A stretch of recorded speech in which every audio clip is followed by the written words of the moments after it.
well. So where does traditional Hojondo, especially I'm thinking makiwara, nigirigami, all of those sort of things, where do those figure into your training and what's your impression of them? Okay. Really, really important, I believe. Kia ora, welcome to the Invisible Sensei podcast. My name is Tuari Dawson, and for the last 4.5 decades, I have practiced the martial arts in both the indigenous Māori traditions of Aotearoa, my home, and in the wonderful arts of karate, kobudo, and jiu-jitsu. But more than that, I am a fan of all martial arts and martial artists. So here are some of my own thoughts on the subject, as well as interviews with some great sensei and instructors from around the world. And lastly, it's something of a cliche, I know, but do me a favor and click the link in the description for our merch shop, as well as other ways to support the podcast. It really does help. Also, check out our YouTube channel and follow us on Instagram and Facebook. If you like what you hear, please share our content. Again, it really helps us to continue to create content we believe in. And remember, it's not what you say when everyone's listening, it's what you practice when no one is watching that makes all the difference.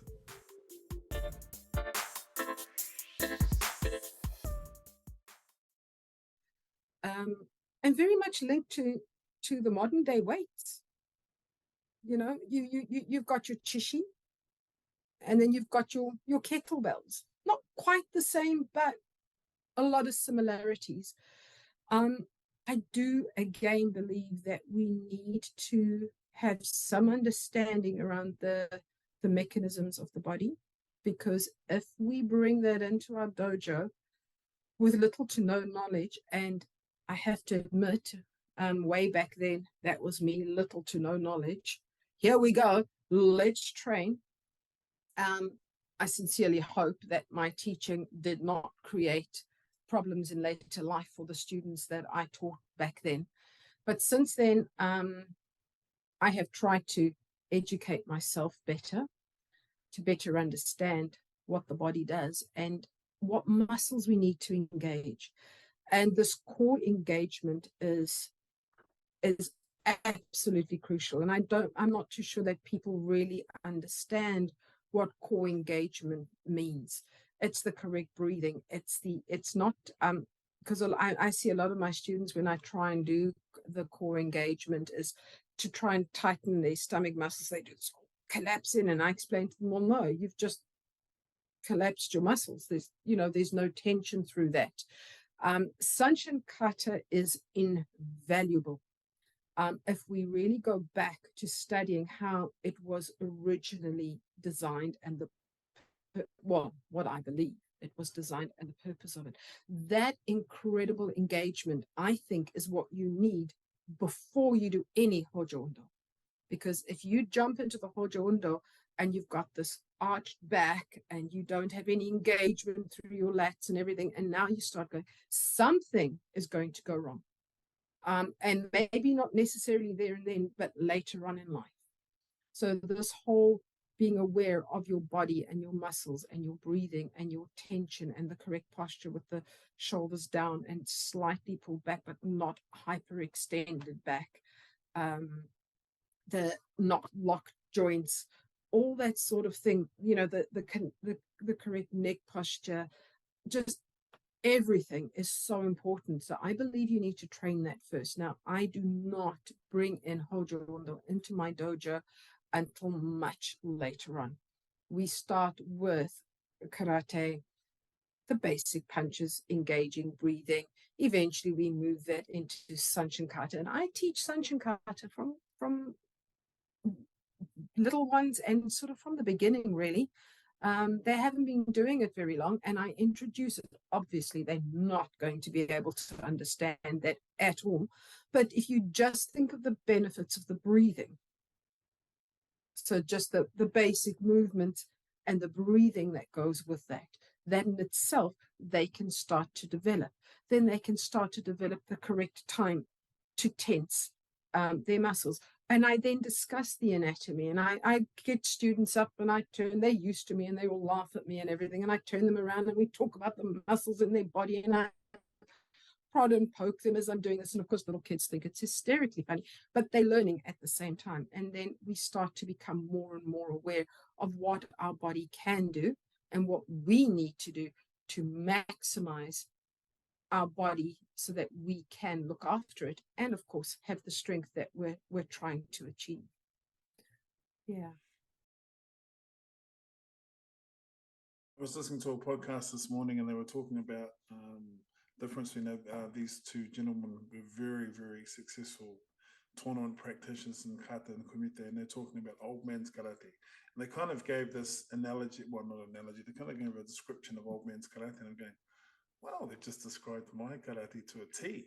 And it's interesting, you know, you're talking about longevity. I think I've seen some practitioners that really have found a way to use modern training methods, and I'm thinking of resistance training and flexibility and using bands. One who springs to mind is Loren Sensei, who's up there in California in her own training. Very strong Shotokan practitioner, Aikido practitioner. And when I was in Canada a couple of months back at a seminar, we had an opportunity to do kake together, and just that you could just feel the core integration. You know, you can really feel that in that initial kind of context. So I'm very much a believer in that.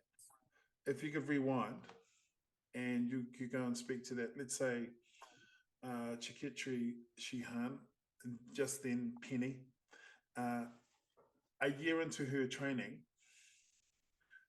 what would the conversation that you would be? I'm imagining living in another country, being a Shihan, being a teacher, having your own dojo, perhaps was not sort of first and foremost in your plan at that age.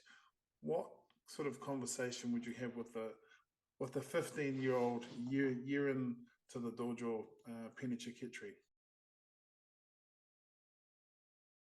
Gosh, the 15-year-old me was very into superheroes. Actually, hang on a second. Da-da, I mean, yeah, so maybe not just the 15-year-old me. Batman, yes. Is my so I think the 15-year-old me was hoping to be I guess the world champion would have probably been my attitude. I want to be world champion, and I want to be doing flying kicks and backflips and everything that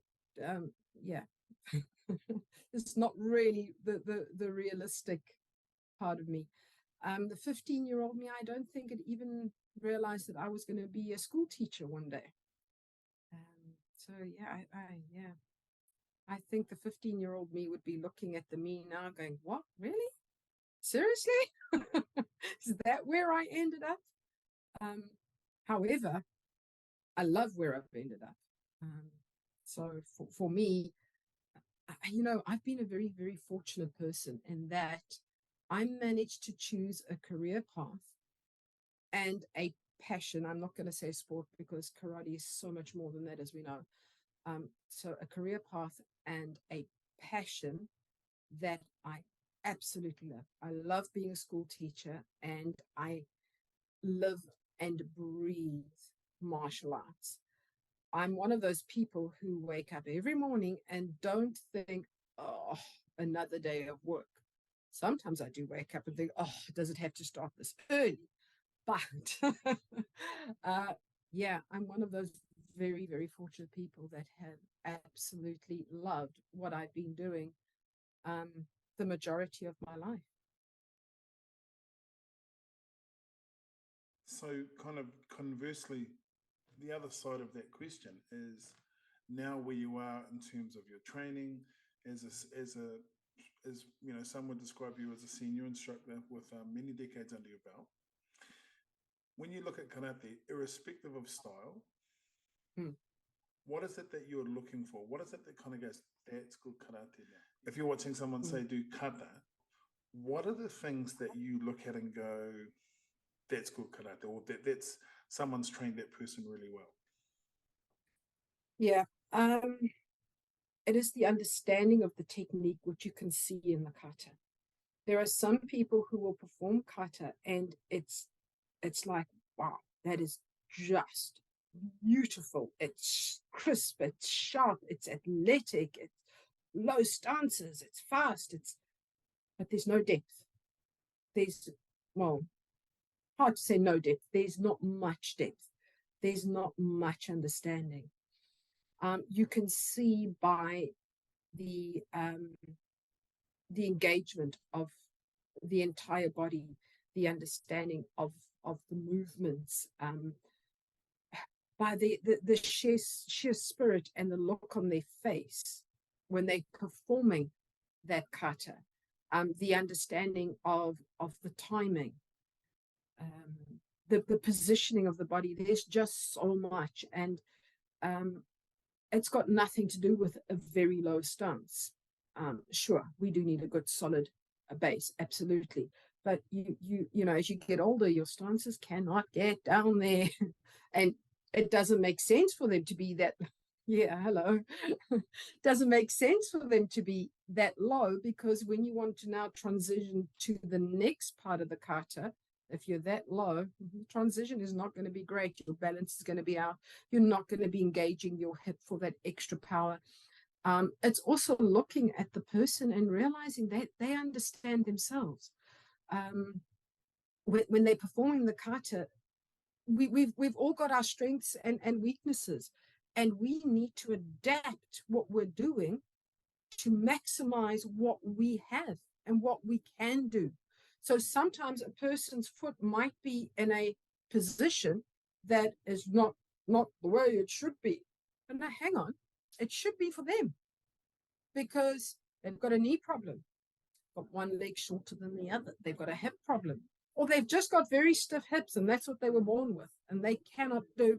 So therefore, you've got to make those adjustments.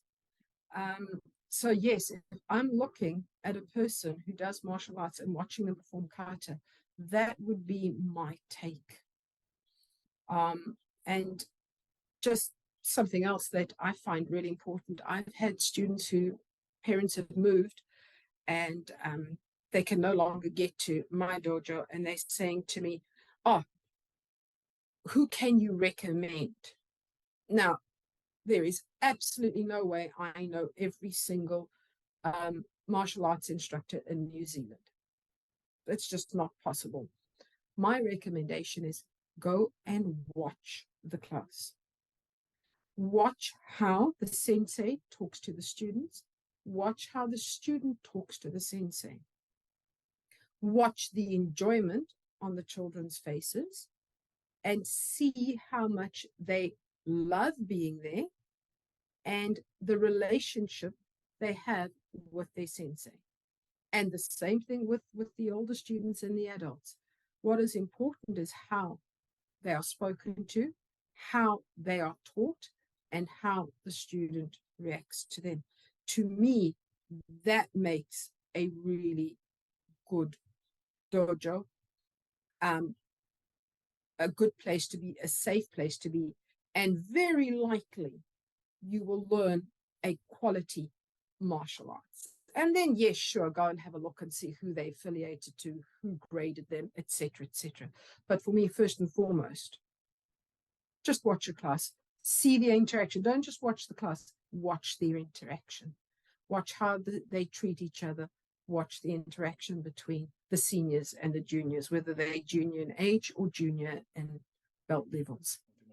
Well, I think getting students to make eye contact is an important self-development, actually.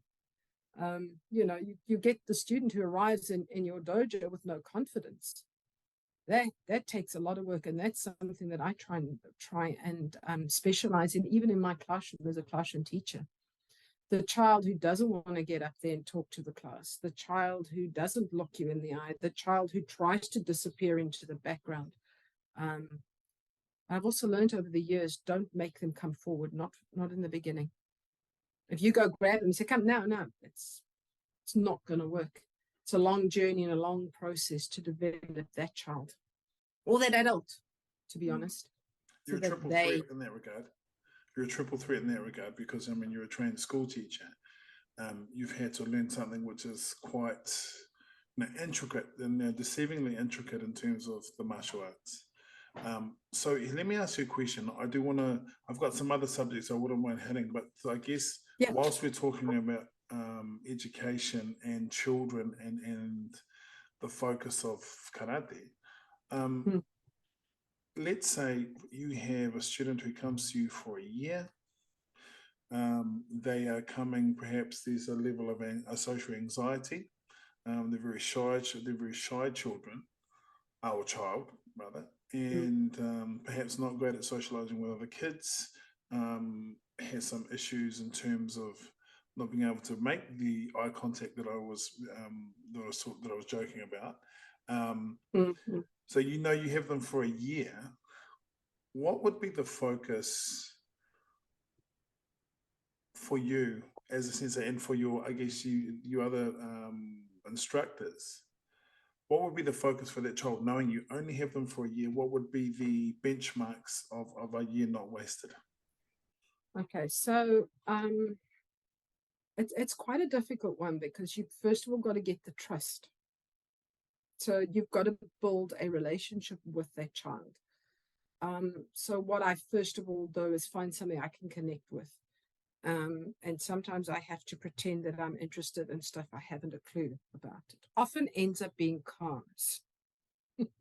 I have a kid who's passionate about cars, and I know nothing about cars, but I'll go hop onto Google and I will develop a little bit of knowledge around that so that I can communicate with the child. And the minute they open up and start talking to you, that is when you can start working with them.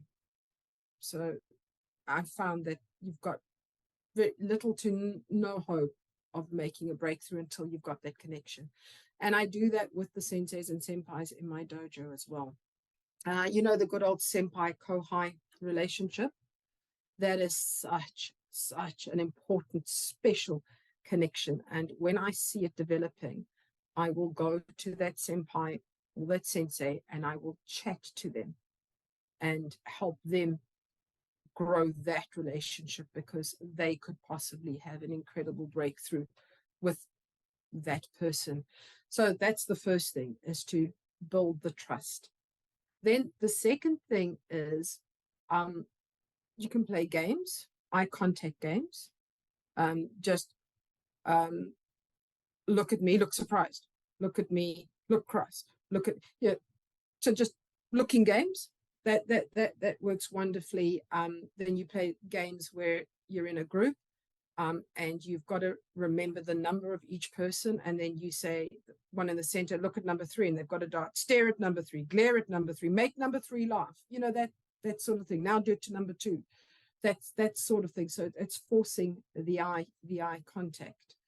That would just be the initial stages. And then eventually you get to a point where you actually can say to that child or person, I can see that you don't like being in the front. I can see that you feel shy. I can see that you're nervous.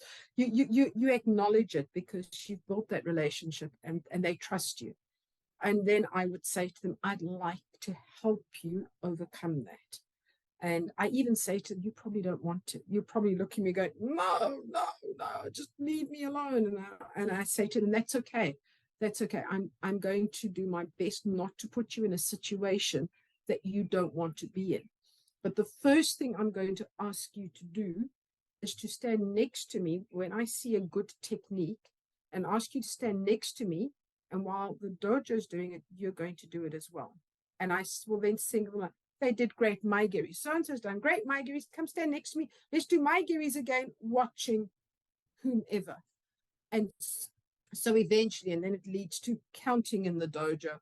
Then it leads to demonstrating something. And eventually, it builds their confidence. There are some people who will never get there. But I think it's important that they build that self-esteem and that confidence that I can, and that I am good at something, and that I am achieving. For me and people in life, I think that is the most important thing you can give to anyone, is the confidence and the self-belief. Everybody needs to be really good at something. Not everybody can be academics. Not everybody can be a swimmer. Not everybody can be a runner. But everybody can be good at something. There's social intelligence, there's emotional intelligence. And you need to try and find that in each person and try and help them bring that out.